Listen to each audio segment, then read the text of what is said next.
So could you firstly define the term Ramadhaan? Alhamdulillah, wassalatu wassalam ala rasulillah wa ala ali wa sahbihi ajmain. The word Ramadan is derived from the Arabic word ramida or ar-ramad, which means intense scorching heat and dryness. It's also derived from the Arabic word ramda, which means sun-baked sand.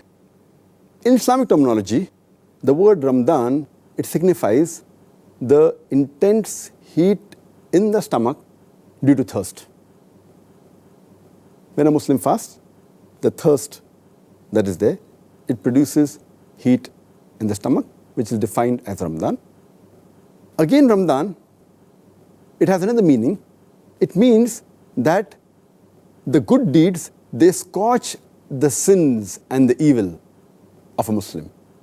So Ramadan is a month in which the sins are scorched away by the good deeds, like how a sun scorches the ground in the same way.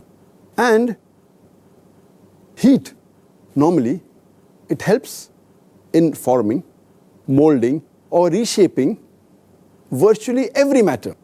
In the same way, Ramadan helps in molding, shaping, and reforming the spiritual and the moral aspects of the human being. That is the reason we term this word as Ramadan.